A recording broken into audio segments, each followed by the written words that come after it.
take. Turn this on! We on the move, we on the move, we on the move. You take 23 shots, you have 15 assists, and you have 0 turnovers. Way to fight, stay with it 48 minutes. Great, man. One more. What did you learn about this young group? I learned nothing, but they're easy to bet on. SGA spins, falling away, it's up, it's good! Ain't no stopping, ain't no stopping, ain't no stopping us. Ain't no stopping, ain't no stopping, ain't no stopping us.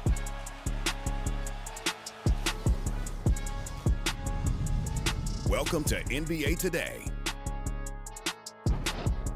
2 series, 2-3-1 leads for the Thunder and the Pacers. We are back here live in Oklahoma City ahead of Game 5 as the Minnesota Timberwolves are on the brink of elimination with the Thunder on the cusp of an NBA Finals berth. And this isn't necessarily uncharted territory for the franchise. It has been 13 years since Oklahoma City last went to the Finals, dating back to their time in Seattle. The franchise has been to the Finals 4 times, winning it all in 1979, while Minnesota has yet to reach the Finals. Now, looking back at Game 4, it felt like a moment where any questions about who else can step up for this team next to their MVP for the Thunder, they were answered. SGA, J-Dub, Chet Holmgren, they combined for 95 points, the most by any Thunder trio in a playoff game. When you consider who's played for this franchise, that's pretty impressive. And that leaves the Wolves facing elimination. That's a spot that Anthony Edwards has been in 7 times before. He's won 4 of those games and puts up 27, 7, and 6 with his back against the wall. So let's break it down with the best in the business. Chiney, Brian, UD. Brian,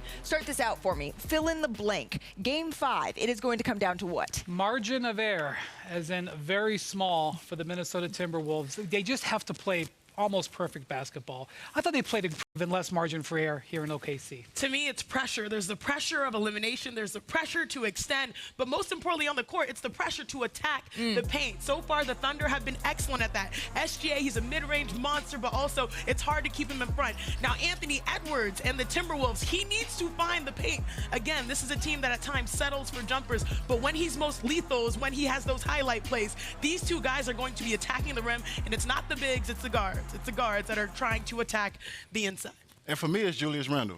Flat out, hands down, Julius Randle. When he comes to play, we see the difference in the outcome when they come. So we can argue that Ant is their best player, but I say Julius Randle is the most important player right now. I would say defense, right? We saw that when the Timberwolves needed it most, it was the Thunder that could get stops, and it was Minnesota that could not. They played a pretty good game, but they couldn't get those pivotal stops while the Thunder were making these really incredibly difficult shots. But if we see an all-out effort here from the Timberwolves, this has all the makings of what could be an awesome game. And speaking of, we saw that last night in Indianapolis. That crowd was rocking from the get-go. And in Game 4, Jalen Brunson, Tyrese Haliburton, John Haliburton reinstated. But early in the first quarter here, Chiney, the Knicks defense, it leaves Haliburton wide open. This would be a theme. Big mistake right here. Usually this is a guy that loves to have the game-winning shot. Well, that happened from the jump, from wire to wire. He was looking for a shot. And when he does this, knocks down threes, that makes everything easier for his teammates. Yeah, you don't want to give a guy like Haliburton, who's going to have the ball in his hands majority of the night, open shots early and get him going. Less than 5 minutes to go here. Haliburton, a nice little scoop inside for the layup. And then right here, a little over a minute later, Haliburton again with the sweet dish right here to Pascal Siakam. He was spicy when the Pacers needed him. They're a great duo, a tag team. I mean, if you talk about Rick Carlisle and the style and the pace they play, those 2 are complementary. And they're just such a deep team as well here, Chiney. Haliburton corrals it, gives it back up to Tony Bradley, who lays it in. Haliburton, 20 points, 10 assists, 8 rebounds in the first half. He also either made or assisted on all 8 of the Pacers triples here. So to the fourth quarter we go here. Under 5 minutes to go. The Knicks down by 8. Karl Anthony Towns corrals it inside, gets that put back to go in. The Knicks down 6. The Pacers, though, it felt like every time the Knicks hit here, Brian, the Pacers hit right back. They just had so little resistance on offense. That was because of Haliburton and the position that they kept putting the Knicks in.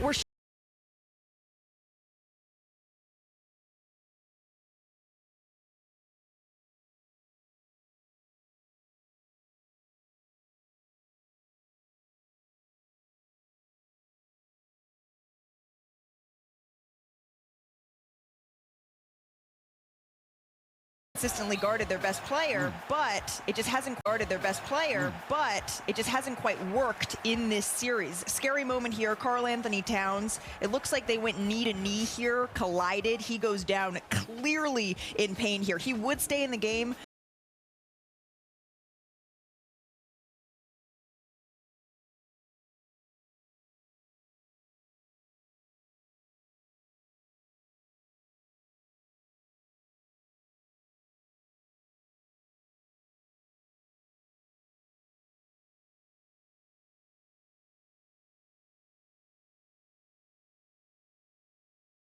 Dazzle. And Rick Carlisle, I know you're going to say this is a group effort. You don't want to hear about individual stats, but the man is doing something we've literally never seen before. He's the first player with a game of 30 points, 10 rebounds, 15 assists, and no turnovers. His play has Indy one win away from the finals, but they aren't lacking focus on the main goal. Here's Hallie after the game.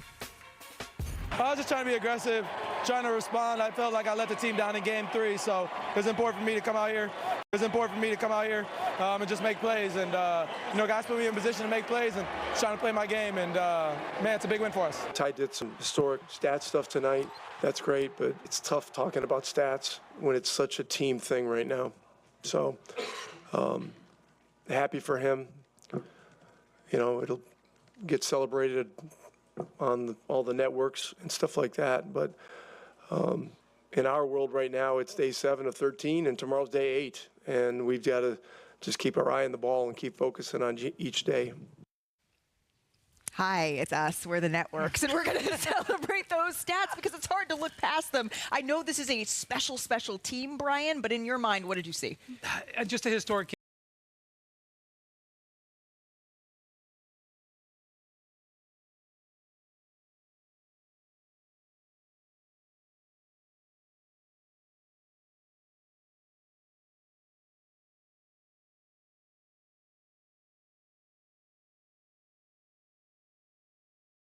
from Tyrese Haliburton. Okay, he obviously had the scoring. Look, scoring is cool, but what can you do to help your team get better? That's where you get to superstar level. That's how you get to MVP level. In this game, his passing was absolutely elite. 15 assists, okay?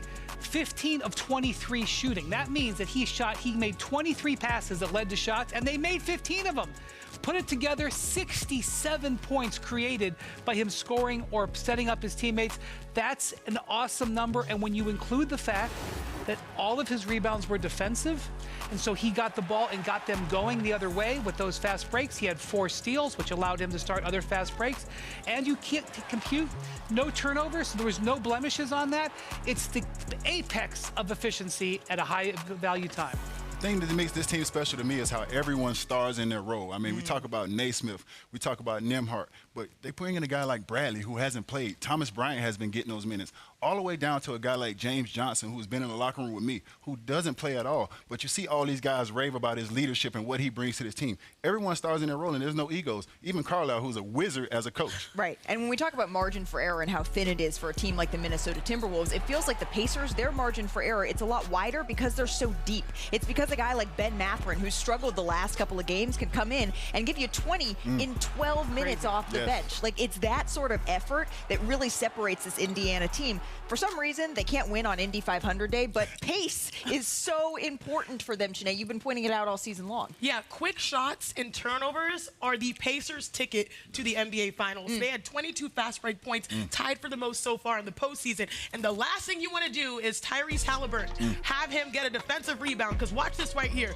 They flip the switch quick. He's off to the races, and watch Mikal Bridges. He's like, hey, somebody's got to stop the ball. What does this do? This forces Jalen Brunson to come off the strong side, the corner 3. So now he's coming off to try to slow down Tyrese Haliburton, and now it goes up. Shot clock, 19 seconds, 18 seconds. It happens so fast. Turnovers, again, you get your hands on the ball, they're off to the races. You see Pascal sprinting like a track star?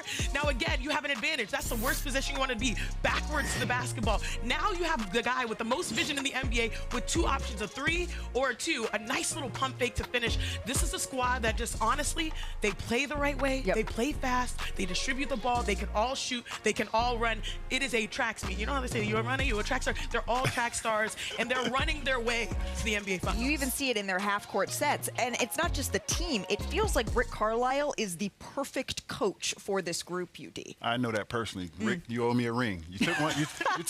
You took one from me. And Spo would tell you this personally. Rick made him better in that series. He is a person that thinks outside the box. There's the things that we play half-court basketball. We get into a lot of pick and rolls. They're playing full-court basketball. It's almost like pickup, man. Get it and go. Get to your spots. Get your lanes. Run the Mac truck lane like we used to talk about in Miami Heat. Give them as much space as possible and get downhill. These are things that you're not seeing, and you cannot emulate this in practice. You only see it when you see it, and it's too late. Special mention to Aaron Nesmith. We weren't even sure he was going to be able to go. He goes, plays 16 minutes, very impactful, all contributing to this terrific Pacers run. Again, these Pacers, they just come at you in waves, and that's why we're seeing them up 3-1 in this series. Still to come on NBA Today. He has been dominant. He's been benched, and now Julius Randle, he might be the biggest wild card, right, UD, in the entire conference finals. What it all means for Game 5 and beyond, we discuss. Plus, Game 4, it was personal, and Tyrese Haliburton, he played like it. Udonis, he tells us how far the all-world point guard can